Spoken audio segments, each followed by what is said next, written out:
여러분 안녕하세요. 13년차 이혼 전문 변호사 박리나입니다. 오늘은 가정폭력에 대한 그 대처법에 대해서 한번 설명을 드릴 텐데요. 가정폭력의 그 가해자의 그런 외모와 평소 행동, 특징, 그리고 연인일 때는 어떤 모습, 어떤 행동을 했었는지를 자세하게 묘사한 영화가 나왔더라고요. 우리가 끝이야 라는 영화인데요. 그 영화와 저는 아무런 관계는 없고요. 그 영화를 한 편 추천을 드리고 오늘 영상을 시작해 보려고 합니다. 그 영화의 주인공은 굉장히 유명한 여배우죠. 블레이크 라이블리이고요. 그리고 남자 배우는 저스틴 벨돈이라고 정말 잘생기고 잘 나가고 겉으로 봤을 땐 정말 너무 젠틀하고 정말 너무 좋은 그런 잘 나가는 신경외과 의사로 나옵니다. 그래서 이 영화를 보면 가정폭력의 배우자, 가정폭력을 저지르는 그런 가해자의 연인 또는 배우자들이 그런 느끼는 심정을 정말 자세히 묘사를 해놨거든요. 그래서 이 영화를 보고 정말 느끼는 점이 많아서 오늘 영상도 가정폭력의 대처 방법에 대한 영상을 말씀드리게 됐습니다.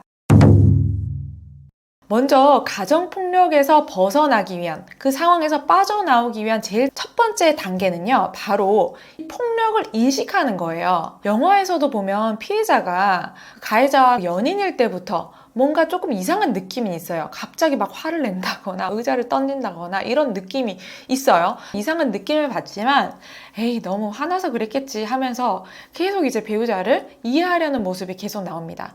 그리고 본인이 뭔가 갑작스럽게 폭력을 당하고 나서도 좀 어리둥절하죠. 갑자기 폭력을 당했으니까 안 그러던 사람이 가해자가 하는 가스라이팅에 당해서 아 그래 그건 사고였어. 원래 이런 사람이 아니지. 내가 오해할 만한 행동을 했어. 라고 하면서 본인을 오히려 자책하는 모습이 나온단 말이에요. 그래서 제가 지켜보니까 가정폭력의 그 피해자들은 종종 이 정도는 내가 참을 수 있다 라고 이제 생각을 한다거나 내가 오해할 만한 행동 안 했으면 이런 일이 없었을 텐데 하면서 본인을 자책하는 모습들이 계속 나와요. 실제로도 정말 많이 있는 일이에요. 그래서 자기가 가정폭력의 피해자라는 사실을 인식을 잘 못하는 경우가 많아요.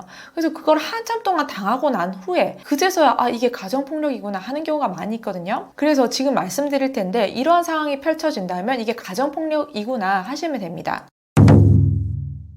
가정폭력은 신체적 폭력, 때리기, 밀기, 던지기, 또 물건으로 위협하기 이런 것들 당연히 가정폭력에 해당되겠죠. 그리고 언어적, 정서적 폭력 이것도 가정폭력에 해당이 됩니다. 끊임없는 비난, 모욕, 무시, 감정적으로 위축시키는 행동 그런 것들이 피해자는 느낄 수 있거든요. 그런 것을 계속 느낀다면 가정폭력에 해당되고요. 또 경제적인 폭력, 돈을 통제하거나 허락 없이 사용하는 행위 또 경제적으로 의존 상태를 본인에게 이제 의존하는 것을 강요해서 내가 돈을 얼마나 버니까 너는 일을 안 해도 된다. 이제 영화 안에서도 이제 의사로 나오는 분이 돈을 굉장히 잘 버는 그런 캐릭터로 나와요. 사회적 지위도 너무 명망 있고 좋으니까 피해자는 이 사람이 그런 사람이 아니지 이런 생각을 하면서 이제 관계를 지속해오는 그런 모습들이 나오거든요. 그리고 이제 성적 폭력, 동의 없이 이제 성적인 행동을 강요하거나 성적으로 모욕하거나 성폭행까지 이른다거나 이런 행동이 있을 수 있죠. 심리적인 폭력, 제가 전 영상에서 말씀드렸는데 협박을 하거나 감시하거나 피해자가 어떤 감정적인 토로를 할 수 있는 그런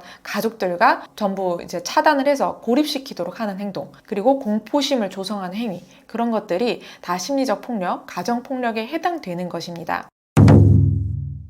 내가 뭔가 이상하긴 한데 내가 가정폭력의 피해자인가? 라는 의문이 든다면 지금 제가 말씀드리는 이런 심리 상태를 본인이 겪은 적이 있는지 한번 생각을 해보시기 바라겠습니다. 제가 가정폭력을 당한 분들을 많이 상담을 해보면 이런 심리 상태였다 라는 점을 말씀을 하시거든요. 상대방과 있을 때 계속 긴장이 되고 두려운 느낌이 계속 든다. 이렇게 쭈삣쭈삣하게 계속 서 있는 거죠. 자존감이 굉장히 떨어지는 거예요. 가치 없다거나 무능하다고 느끼는 것. 그리고 상대방이 화를 낼까봐 그건 아니야 하면서 계속 본인의 행동이나 말을 조심하게 되는 거죠.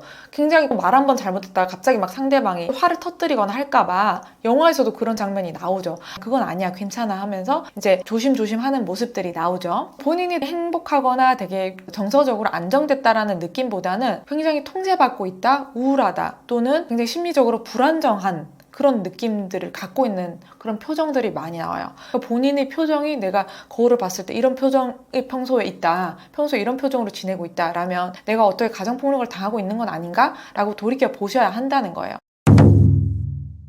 가정폭력이 발생하면 즉각적인 신고를 하고 증거를 확보하는 것이 정말 중요한데요. 영화에서 보면 피해자가 병원으로 갑니다. 근데 병원에서 피해자에게 의사 또는 간호사가, 의료진이 성폭행 검사를 받겠냐라고 이제 질문하는 모습이 나와요. 근데 주인공이 안 받겠다, 야, 괜찮아요, 이렇게 말씀하시는 모습이 나오거든요. 근데 실제 상황에서는 절대 그러시면 안 돼요. 병원에 가서 받을 수 있는 검사 다 받으시고요. 진짜 성폭행을 당하려고 했다라든지 폭행 가정이 있었다, 어디를 지금 다쳤다라면 반드시 그런 검사를 다 거치셔야 되고요. 가정폭력을 내가 지금 당해서 이런 검사를 받는다라는 진단서, 소견서 또는 검사서, 이런 것들을 다 받으셔야 됩니다. 그걸 문서화해서 남겨두셔야 되는 거예요. 그래서 이 해당 문서는 향후에 형사소송을 하시거나 민사소송을 하시거나 이혼소송을 하실 때 전부 증거로 쓸 수 있게 되는 것입니다. 그리고 가정폭력을 당하면은 즉시 112에 신고를 하셔야 되는데요. 내가 112에 지금 전화할 수 있는 상황이 아니야, 너무 무서워, 이런 경우 있잖아요. 그러면 수신자를 112로 하셔가지고 문자 메시지를 빨리 보내셔도 돼요.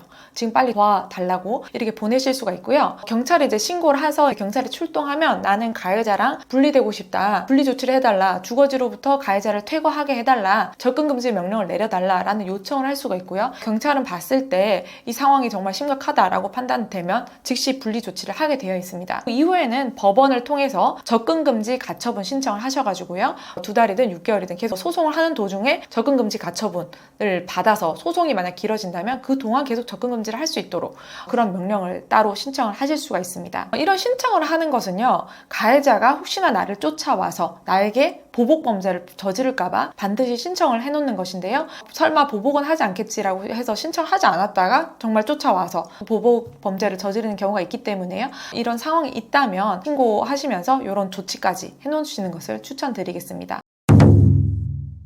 가정폭력을 당해서 맨발로 뛰쳐나오는 경우가 있잖아요. 그렇게 되면 1366 여성 긴급 전화를 통해서 신고를 하시고 빨리 근처에 갈 수 있는 상담센터나 쉼터로 가서 거기서 하루 이틀 묵으실 수가 있습니다. 지원 조치를 해놨거든요. 그래서 거기서 묵으시면서 본인 가족들과 연락을 하신다든지 앞으로 어떻게 지내실 건지 그런 상황을 상담원과 상담을 하시면서 그 계획을 세우실 수가 있어요. 앞서 말씀드린 것처럼 가정폭력의 증거를 이제 확보를 하셨다면 형사고소를 통해서 가해자에 대한 처벌을 요청하실 수도 있고요. 그리고 가정폭력 피해 상담 사실 확인서, 상해 진단서, 소견서, 증거 사진, 맞았으면 증거가 반드시 있겠죠. 그리고 목격자 확인서, 이런 것들을 다 받아가지고 이것을 소송의 증거로 쓰실 수가 있는 거예요.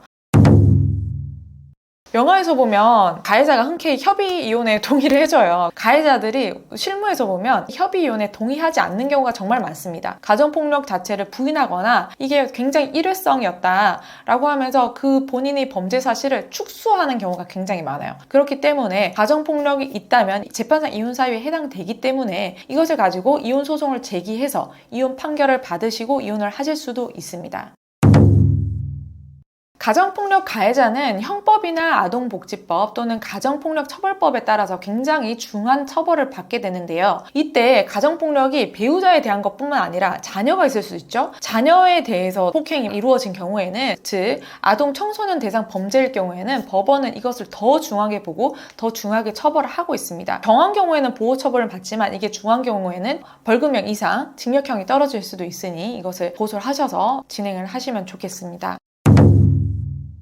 제가 가정폭력에 대해서 상담을 하다 보니까 가정폭력을 당했는데 왜 참고 사셨어요? 지금까지 왜 참으셨어요? 라고 이제 물어보면 참고 사는 이유가 물론 상대방을 용서하고 그동안 정이 있어서 이런 것도 있지만 제일 중요한 게 경제적인 이유예요. 경제적으로 본인이 자립이 되지 않다 보니까 그래도 상대방이 월급은 꼬박꼬박 갖다 줬기 때문에 그 돈 없으면 애를 어떻게 키워요? 이렇게 하면서 참으셨던 경우가 정말 많았다는 거예요. 그렇기 때문에 가정폭력에서 벗어나기 위해서는 자신의 경제적인 자립에 대한 준비도 미리미리 해두셔야 된다. 이 점을 꼭 말씀드리고 싶어요. 여러분이 가정폭력을 당하시고 제 영상을 지금 보고 계신 경우라면 절대 본인이 잘못이 아닙니다. 절대 자책을 하시거나 후회를 하시거나 그때 용서를 해줄 걸, 이런 생각은 절대 하지 마시기를 바랍니다. 왜냐하면 우리가 진짜 인생을 살다 보면 사람의 습이라는 것이 굉장히 무섭잖아요. 사람이 정말 바뀌기가 어렵다는 거예요. 그래서 다시는 안 할게 라고 하는 그 말만 믿고 이제 용서를 해줬다면, 용서를 한 후에 다시 안 당하게 되는 경우보다 다시 그 상황을 당하게 되는 경우가 수백 배 많더라는 거예요. 제가 경험을 해보니까 그렇더라는 겁니다. 정말 변한 사람은 어떻습니까? 개가 천선했다 말을 하잖아요.